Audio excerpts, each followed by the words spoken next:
Every map of the Star Wars galaxy hides a secret. Beyond the well-known Republic worlds and Imperial strongholds, there is a blank space where the charts simply end. The unknown regions, a place so dangerous and unpredictable that even hyperspace cannot map it. And that is exactly why it may hold the real future of Star Wars. Think about it. The Skywalker saga has circled the same stars for decades. Tatooine, Coruscant, Hoth Endor. We know them like the back of our hand. But the unknown regions are different. They are chaos given form, black holes that shift without warning, cultures that grew up without Jedi or Sith, threats that make stormtroopers look like mall cops.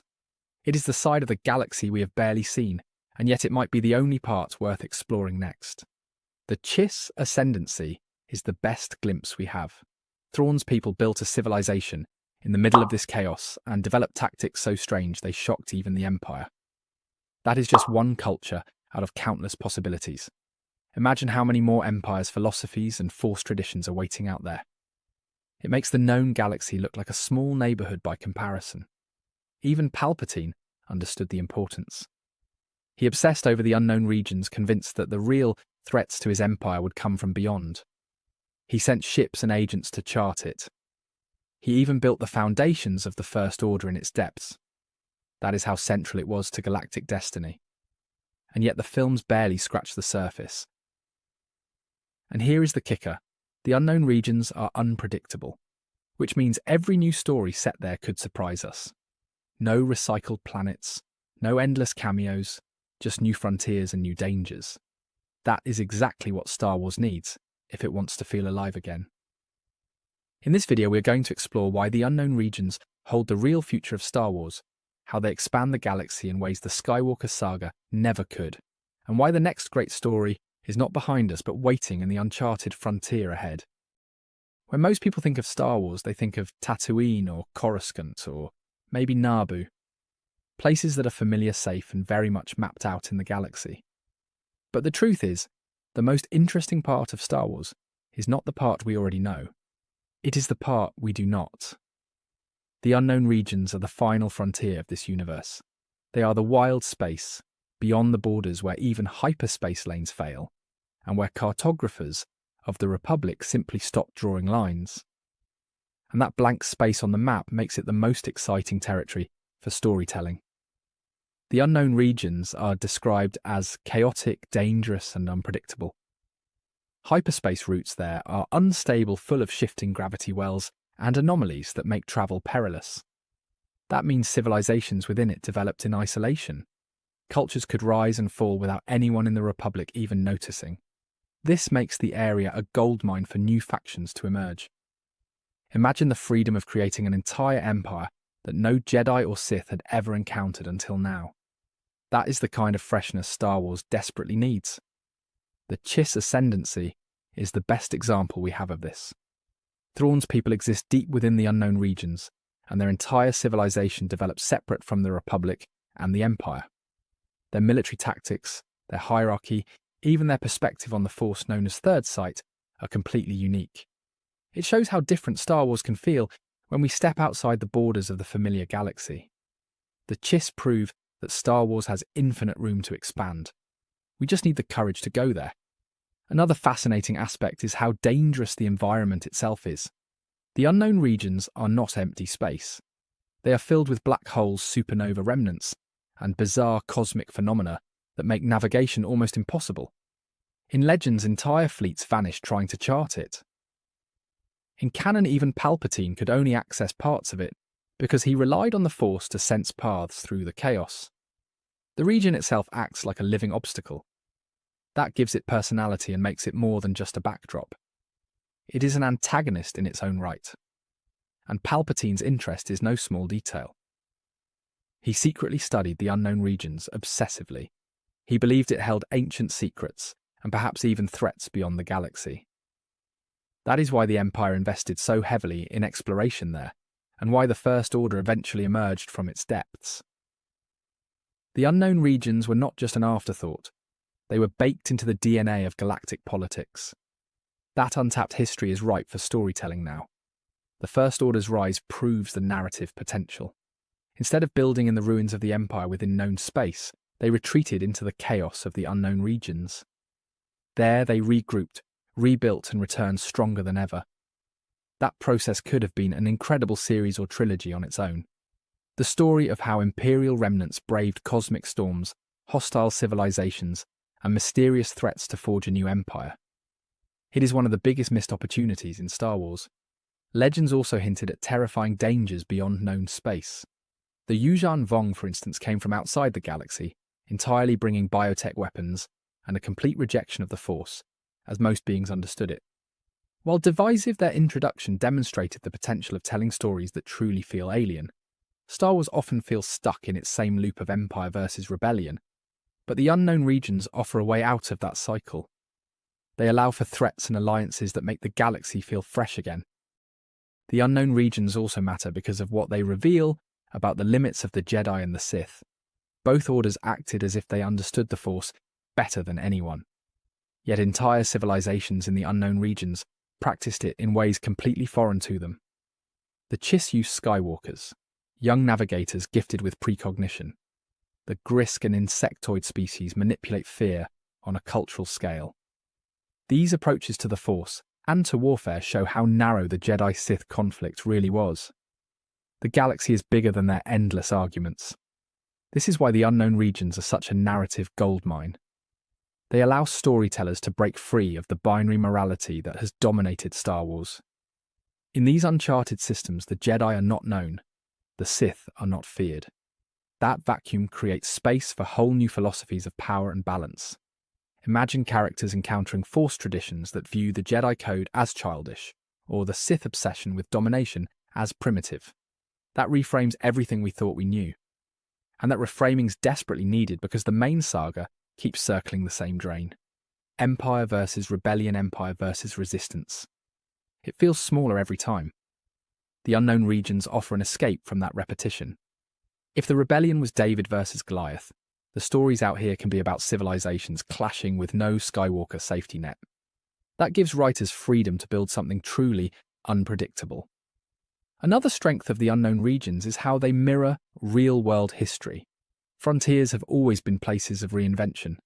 The American West, the Age of Exploration, even the Silk Road. These spaces where maps ended were places where cultures collided and where power structures changed forever.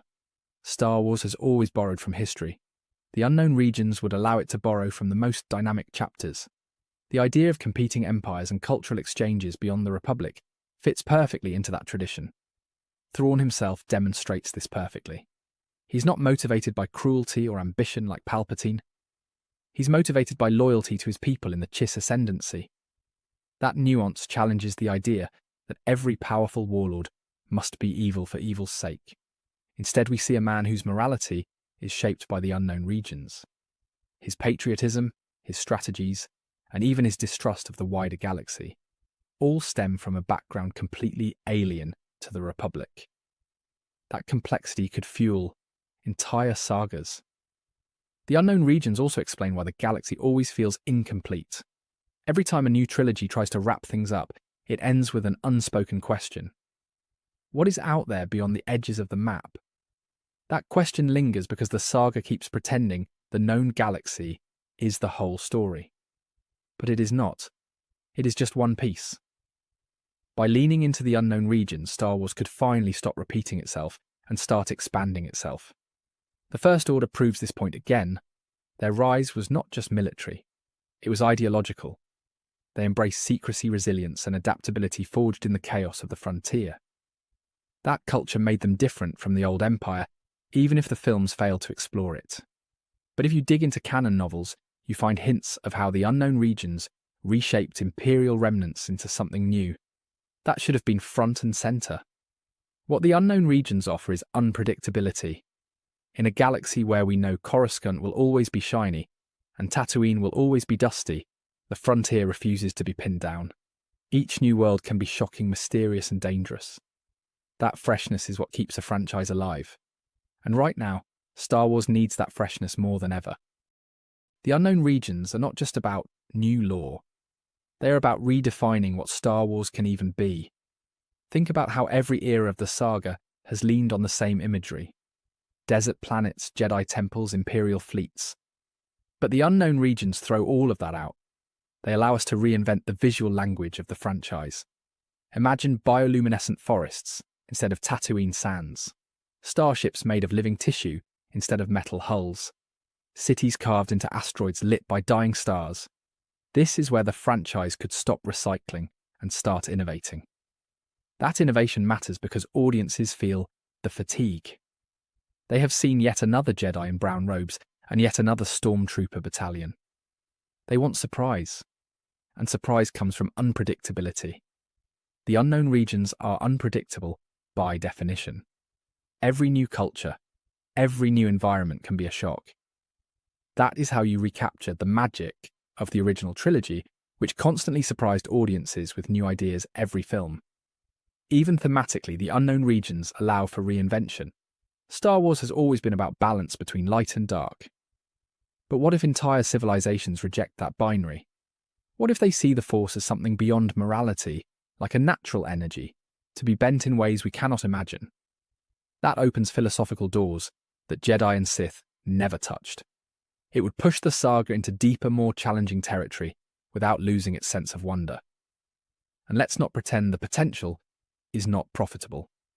Disney keeps trying to stretch nostalgia, but nostalgia has diminishing returns. What sells is novelty. Baby Yoda worked not because he was old, but because he was new. Imagine that level of cultural explosion with an entirely new civilization, or villain from the unknown regions. That is the kind of innovation that creates memes, merchandise, and momentum. The other advantage is longevity. Star Wars stories in the known galaxy always feel like they are heading toward the same ending. The Republic rises, the Empire falls, some form of resistance shows up, and we start again. But the unknown regions do not have that pattern. They are endless. That means Star Wars could keep telling new stories there for decades without ever running out of material. It is infinite runway. Even villains could be redefined. Instead of another Palpatine clone or another masked Sith, we could have threats shaped by cultures that evolved in chaos. Villains who are terrifying not because they are familiar, but because they are alien. That unpredictability makes them scarier than any recycled Sith Lord. It makes them feel like true frontier nightmares. The unknown regions also open doors for cross-genre experimentation. You could have horror with ships lost in hyperspace storms. You could have political intrigue with rival empires negotiating fragile peace. You could have exploration adventure with heroes charting dangerous new lanes. It is the most flexible sandbox the franchise has, and yet it sits largely untouched. The irony is that fans have been begging for exactly this. Every time people say they want Star Wars to feel bigger, they are really asking for stories in the unknown regions. They want the galaxy to expand, not shrink. They want adventure again, not repetition. And the material sitting right there waiting. At the end of the day, the unknown regions are not just an option for the future of Star Wars. They are the only option. They represent the next stage of growth. A galaxy that finally admits it is bigger than the Skywalkers, bigger than the Republic, and bigger than nostalgia. If Star Wars is going to last another 50 years, this is the frontier that will keep it alive. Because the truth is simple. The future of Star Wars is not in the past. It is in the parts of the map still labelled with one word: unknown.